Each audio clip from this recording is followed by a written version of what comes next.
ബംഗാളിലെ മുർഷിദാബാദ് ലോക്സഭാ മണ്ഡലത്തിൽ നിന്നാണ് CPMന്റെ ബംഗാൾ സംസ്ഥാന സെക്രട്ടറി മുഹമ്മദ് സലീം മത്സരിക്കുന്നത്. 7 നിയമസഭാ മണ്ഡലങ്ങൾ ഉൾപ്പെടുന്നതാണ് മുർഷിദാബാദ്. 66% മുസ്ലിം വോട്ടർമാരാണ് ഈ മണ്ഡലത്തിലുള്ളത്. ബംഗ്ലാദേശിനോട് അതിർത്തി പങ്കിടുന്ന ഒരു ലോക്സഭാ മണ്ഡലമാണ് മുർഷിദാബാദ്.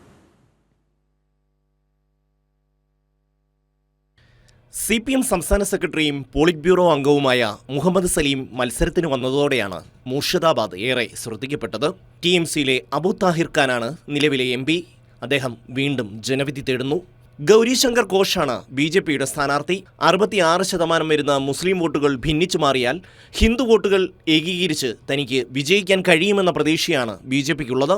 മുർഷിദാബാദ് ജില്ലയും ലോക്സഭാ മണ്ഡലവും അക്രമങ്ങൾ കൊണ്ടാണ് പലപ്പോഴും വാർത്തകളിൽ നിറയുന്നത്. നിരന്തരമായി സംഘർഷമുണ്ടാകുന്ന പ്രദേശമാണിത്. സിറാജുദ്ദൗളയെ ബ്രിട്ടീഷുകാർ തോൽപ്പിക്കുന്ന പ്ലാസി യുദ്ധം വരെ മുർഷിദാബാദായിരുന്നു ബംഗാളിൻ്റെ തലസ്ഥാനം. എന്നാൽ ഇന്ന് പിന്നോക്കം നിൽക്കുന്ന ഒരു മണ്ഡലമാണിത്. ബംഗ്ലാദേശിനോട് അതിർത്തി പങ്കിടുന്ന ലോക്സഭാ മണ്ഡലം. 1980 മുതൽ 2004 വരെ CPM വിജയിച്ചു വന്ന മണ്ഡലമാണ് മുർഷിദാബാദ്. 2009 കോൺഗ്രസ് വിജയിച്ചു.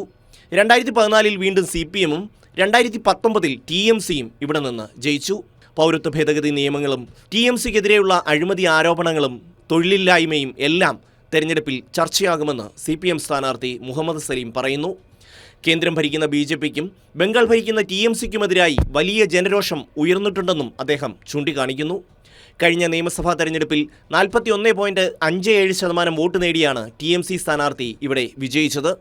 കോൺഗ്രസിന് 26%വും BJPക്ക് 17.5% വോട്ടുകൾ ലഭിച്ചു. CPMന് 12.4% വോട്ടാണ് ലഭിച്ചത്. എന്നാൽ ഇത്തവണ മുർഷിദാബാദിൽ നിന്ന് വിജയിച്ചു വരാമെന്ന വലിയ ആത്മവിശ്വാസത്തിലാണ് CPM.